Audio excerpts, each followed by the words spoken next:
yeah, man, look at this. So we have our chicharron or pork rind in the sauce, the pork cushion. The sauce is made with tomatillos, cilantro, and jalapeno on a nicely charred tortilla. So let's go ahead and try this.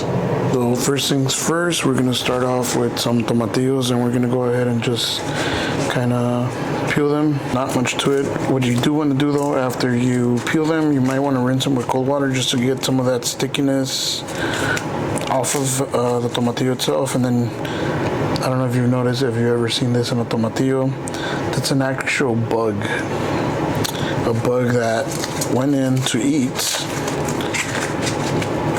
and didn't come out alive again because of pesticides that they use. So yeah, I don't know if the camera can get that, but that's kind of like a squished bug that was under the husk. And then put them on a sheet pan. It's okay if there's still some water in there.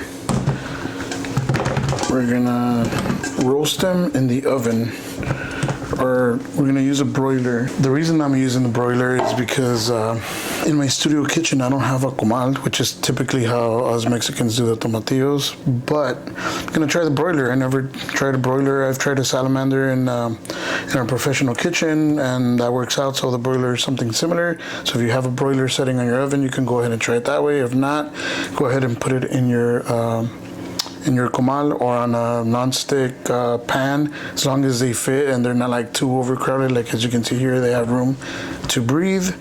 And we're just gonna go ahead and stick them in there just like that. You can add oil to it. I don't particularly care for putting oil. It doesn't really do much for me, and I don't want my sauce to be oily. So I want to control that. So they're gonna go in just like that. We're gonna add flavor by charring them. That would add flavor. It'll bring out the natural sugars. So there you go, step one.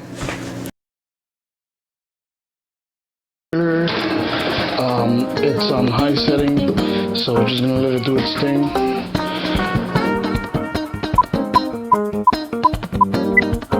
We're gonna check on the tomatillos, and you can see they have good color. Always get a kitchen rag or a kitchen towel. Make sure when you're working with items that are metal, you don't want to get burned. So right here we can see the tomatillos got nice color. This is gonna add to the flavor, and we're gonna go ahead and blend this with a little bit of salt. Take this out. We're gonna go ahead and add the tomatillos that we put on the broiler. We got nice color on them. Be careful when you're handling these. Remember, they are hot. So if you have some small tongs or a slotted spoon or something like that, go ahead and use that. Since this is quite a bit of tomatillos, I'm gonna do it in batches, so I'm gonna go ahead and add just a pinch of salt, well, more than a pinch. My pinch is about 3 grams. This is a really, really big pinch. I'm going to say this is about almost 9 grams of salt, somewhere between 7 and 9. This is kosher salt, so it's a little bit less salty. Just keep that in mind. Hopefully you don't use table salt for cooking. I hope you're not doing that. And then we're gonna add a sprig of cilantro. It's gonna, well, not a sprig, but like a little bunch, like a quarter of an actual bunch, about a quarter of that. And we're gonna add a full-on jalapeno. Let me just kind of chop that up. Just a rough chop, nothing special. That should be it. You don't need any water. You shouldn't need water. There's enough juice in those tomatillos to make it happen. We're gonna start off slow.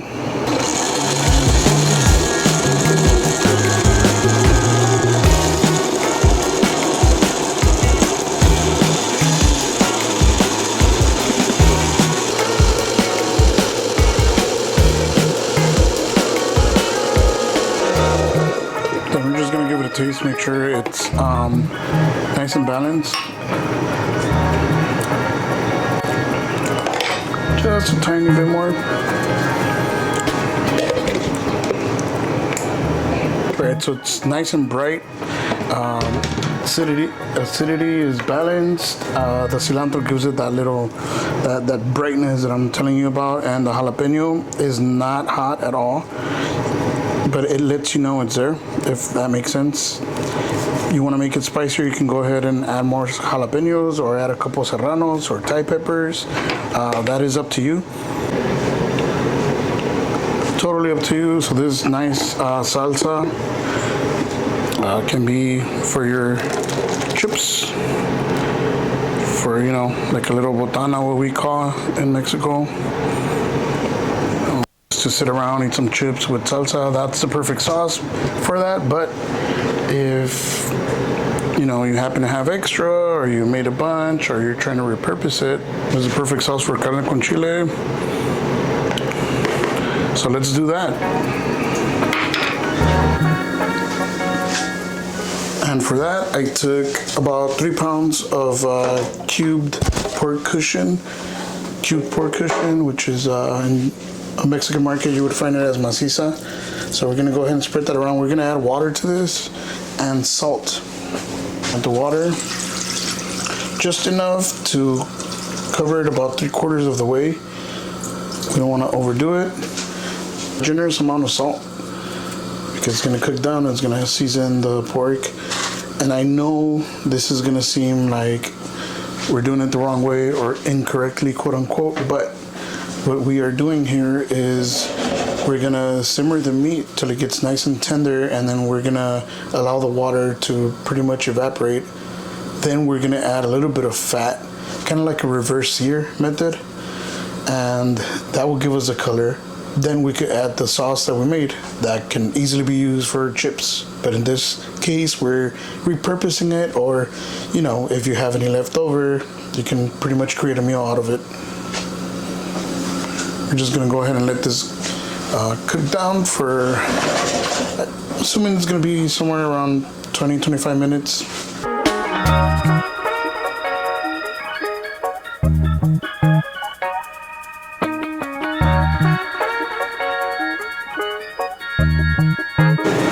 So to that, we're gonna go ahead and add just a little bit more pork lard.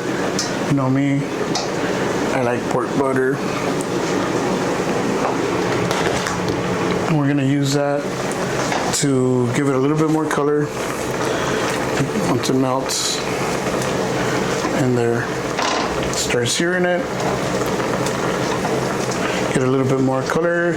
How much color, that is totally up to you. Or at this point, if you don't want to do that, you can just go ahead and add the salsa onto it and let it simmer for another, I don't know, 5, 8, maybe even 10 minutes. And you should be good to go. You should have carne con chile.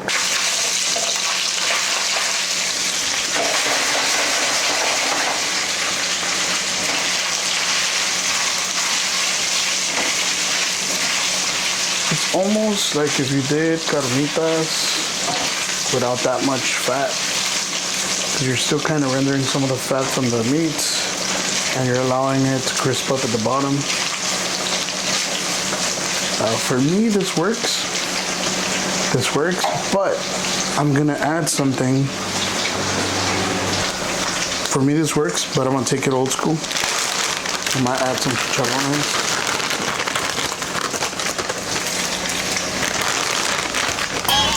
Pork rinds to that. I'm gonna add some pork rinds.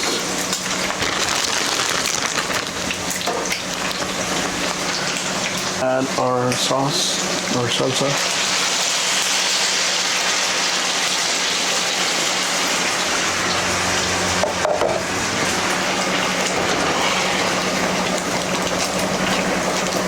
Like I said, you're gonna let this simmer.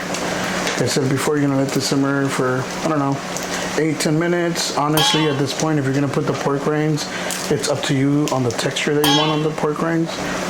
I don't mind it ultra soft. Goes well with a taco, or you could put it on the plate. And this is our Chile Verde pork and pork rinds.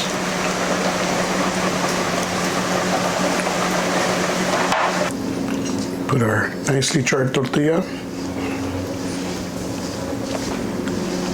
And And then we're gonna go ahead and add a little bit of meat because I'm really after the pork rind.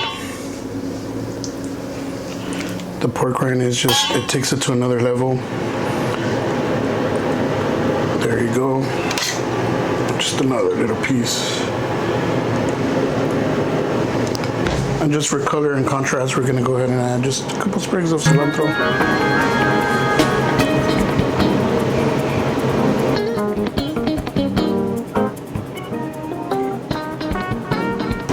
Gonna go ahead and taste this. This taco is a little messy.